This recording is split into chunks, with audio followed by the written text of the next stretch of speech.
Bismillahirrahmanirrahim. Assalamualaikum warahmatullahi wabarakatuh. Salam sejahtera bagi kita semua. Alhamdulillahirabbil alamin. Kita masih diberikan kesehatan, rahmat dan hidayah oleh Allah Subhanahu wa taala sehingga kita dapat bertemu kembali dalam pembelajaran yang keempat, yaitu penganggaran sektor publik.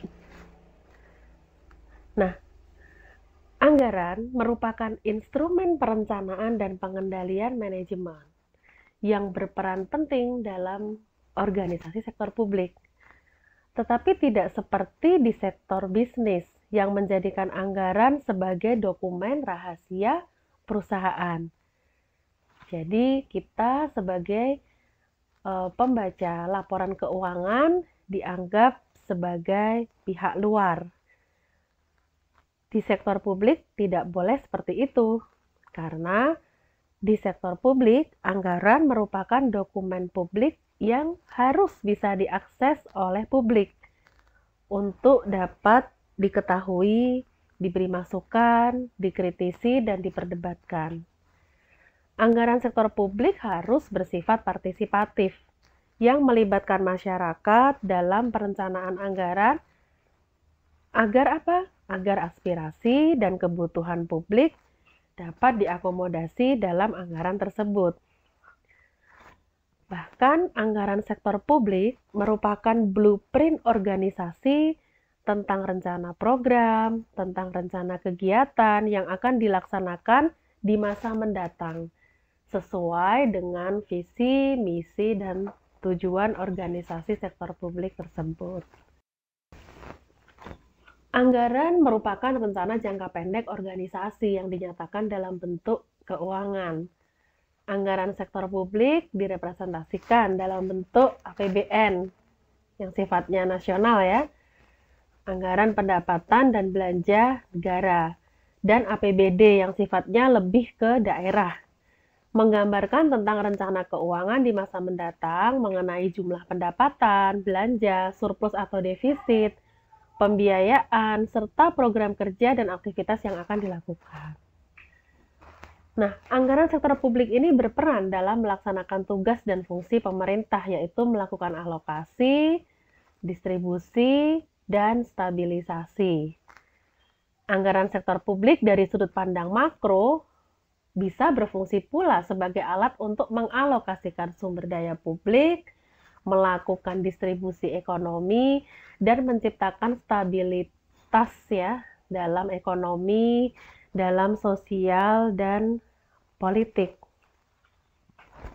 Nah, di sini ada gambar 3.1 tentang peran anggaran sektor publik sebagai distribusi, sebagai alokasi, dan stabilisasi.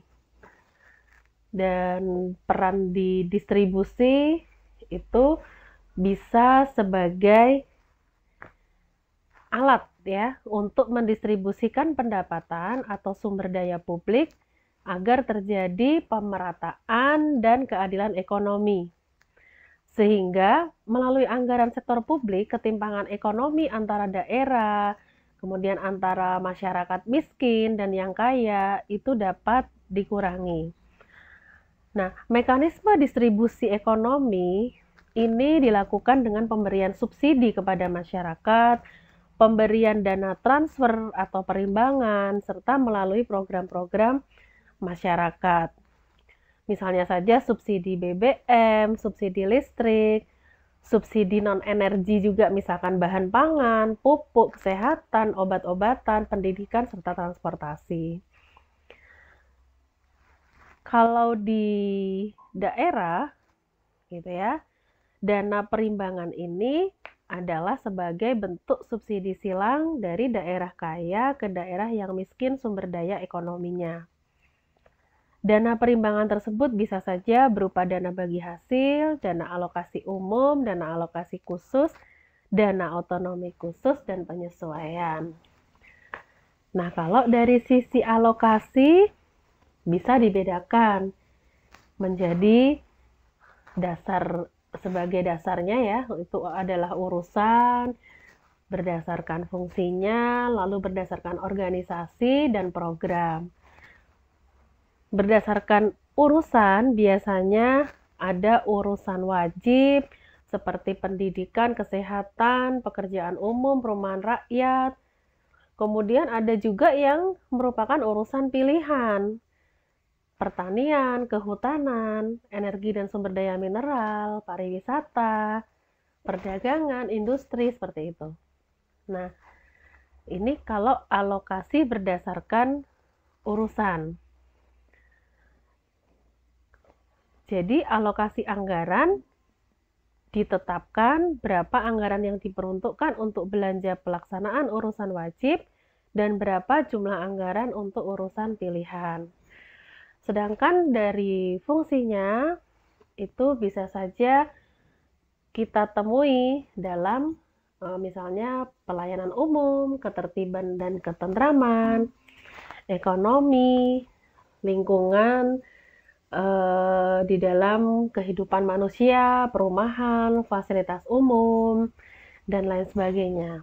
Kemudian kalau organisasi bisa kita bedakan berdasarkan kementerian atau lembaga itu yang istilahnya ada di pusat gitu ya, juga ada di daerah berupa Satuan Kerja Perangkat Daerah atau SKPD. Sedangkan berdasarkan program, itu maksudnya adalah program kerja.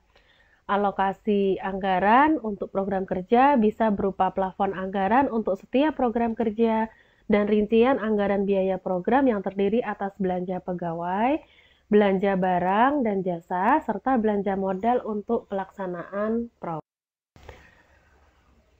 Nah, selain itu, sebetulnya anggaran sektor publik juga berfungsi sebagai alat perencanaan, sebagai alat pengendalian gitu ya. Lalu fungsi kebijakan fiskal, alat politik, koordinasi dan komunikasi, penilaian kinerja, alat motivasi, serta sebagai alat untuk menciptakan ruang publik.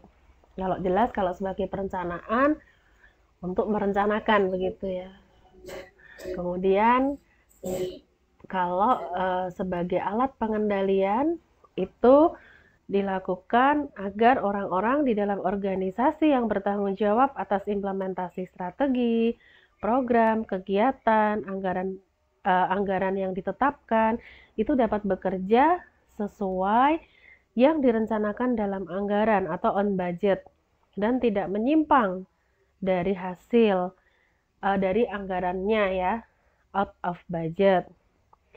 Nah, anggaran juga dapat digunakan untuk memantau tingkat capaian kinerja organisasi atau realisasi dengan target anggaran yang ditetapkan dalam periode tertentu. Sebagai koordinasi dan komunikasi, tentunya untuk mensinkronkan program kerja, kemudian mensinkronkan anggaran unit kerja yang satu dengan yang lainnya, sehingga sesuai dengan visi, misi, tujuan, kebijakan, sasaran, target, dan strategi organisasi. Yang tentunya kalau di pusat maupun daerah dituangkan dalam perencanaan jangka panjang, jangka menengah, dan jangka pendek sesuai yang telah ditetapkan.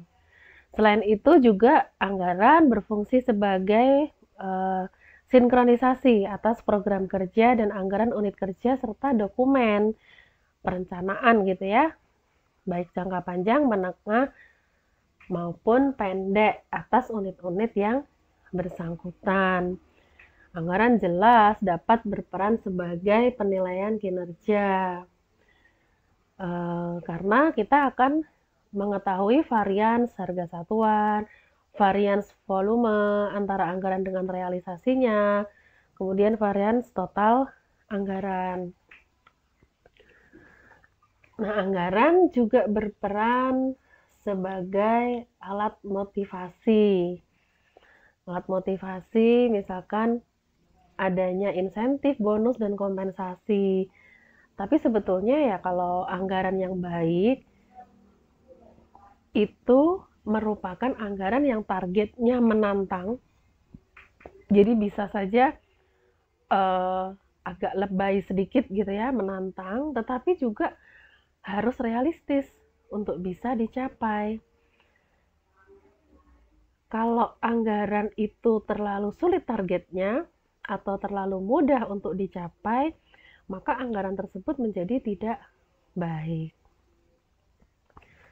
Jadi tidak boleh terlalu optimis, juga tidak boleh terlalu pesimis, karena keduanya sama-sama bisa menurunkan motivasi.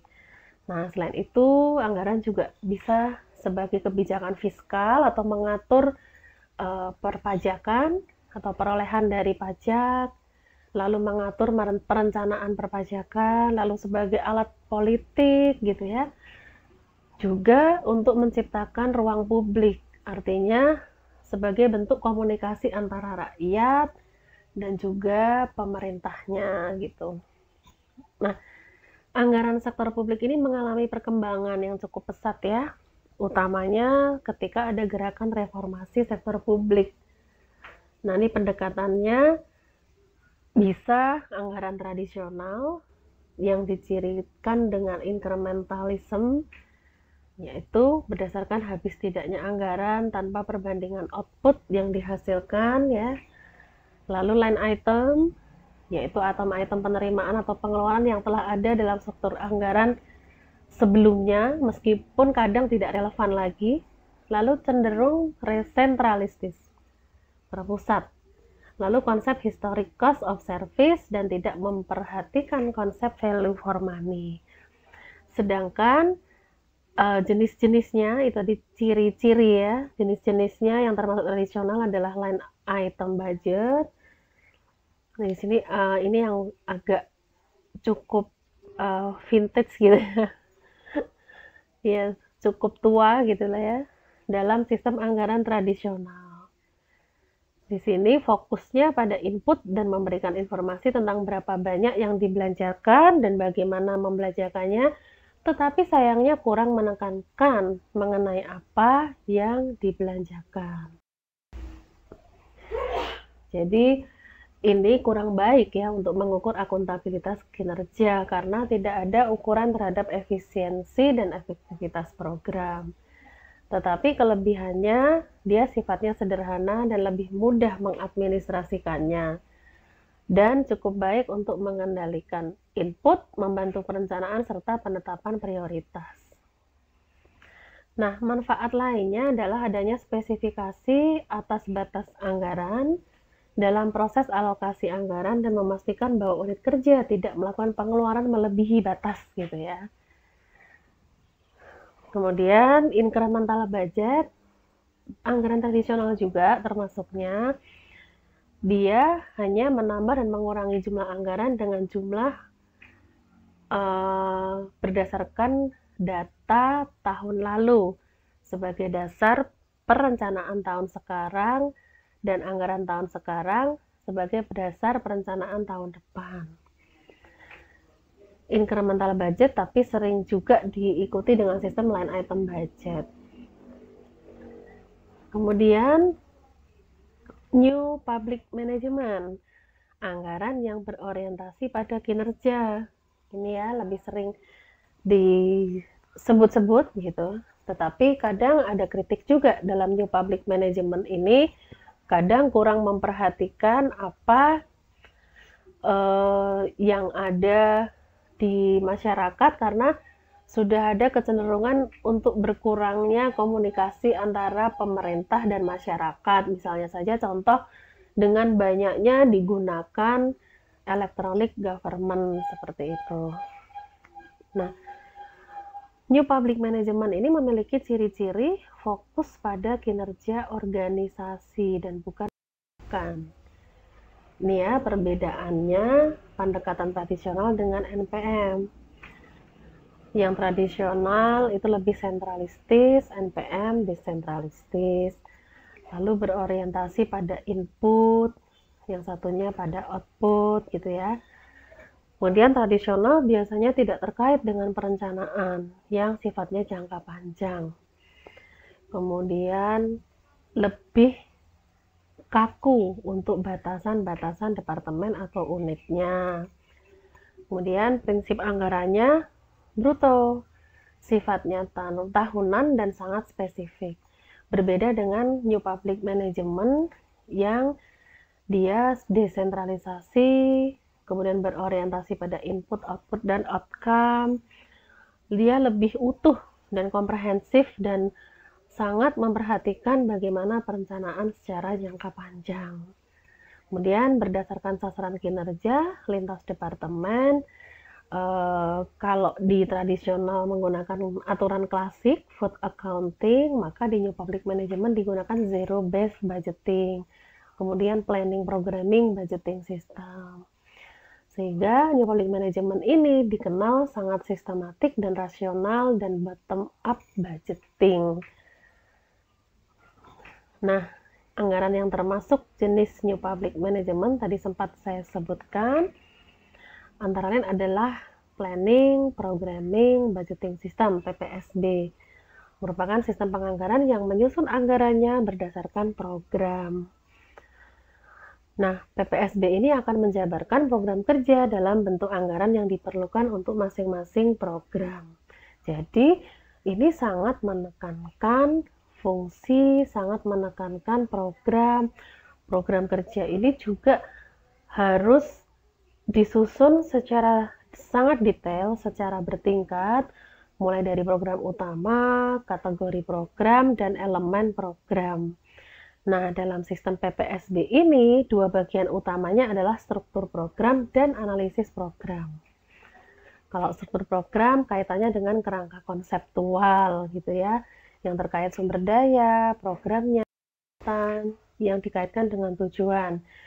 Sedangkan kalau analisis program itu terkait dengan analisis biaya dan manfaat untuk masing-masing program serta alokasi anggarannya. Nah, ini adalah kelebihan dan kekurangan PPSB. Jadi kalau PPSB kelebihannya itu lebih kepada pendelegasian tanggung jawab yang lebih mudah, kemudian mengurangi beban kerja karena sudah dicicil ya dari awal bagaimana untuk mencapai target jangka panjang. Lalu kualitas pelayanan juga diperbaiki karena pendekatannya sadar biaya dalam perencanaan program, sehingga dapat meningkatkan koordinasi antar departemen dan jarang terjadi overlapping atau program-program yang double gitu ya. Kalau di tradisional itu sulit dideteksi. Kalau di sini lebih mudah karena lebih detail dan bertingkat sehingga dapat menghilangkan program yang overlap. Tapi sayangnya gitu ya, PPSB ini tentunya membutuhkan sistem informasi, kemudian perangkat dan sarana prasarana yang cukup canggih, ketersediaan data yang available gitu ya, yang ready to use. Kemudian harus ada sistem pengukuran dan staf harus berkapabilitas tinggi. Jadi harus sesuai bidangnya gitu ya. Implementasi PPSB ini juga membutuhkan biaya yang besar, kadang sulit diterapkan, tapi bukan tidak mungkin. Karena dia kalau IT-nya mumpuni pasti bisa. Nah, tetapi sayangnya ini dicirikan dengan New Public Management ya, mengabaikan realitas politik dan organisasi sebagai kumpulan manusia yang kompleks. Jadi kalau kelemahannya IT kan seperti itu ya. Asalkan sudah menggunakan teknologi informasi, maka biasanya tidak ada lagi komunikasi antara masyarakat dan pemerintahnya.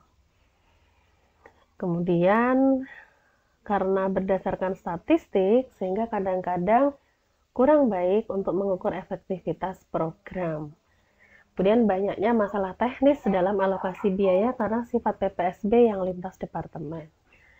Kemudian kalau PPSB seperti yang saya jelaskan, maka zero based budget itu merupakan sistem penganggaran yang berbasis nol atau mulai dari nol.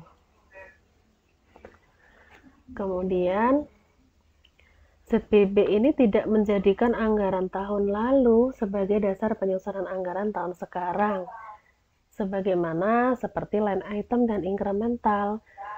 ZBB ini menjadikan setiap anggaran merupakan anggaran yang baru, sehingga selalu dimulai dari nol. Kelebihannya, alokasi sumber dayanya efisien, fokus pada value for money ya. Kemudian mudah mengidentifikasi inefisiensi dan ketidakefektifan biaya. Kemudian selain itu juga meningkatkan pengetahuan dan motivasi staf dan manajer. Juga meningkatkan partisipasi manajer bawah untuk menyusun anggaran.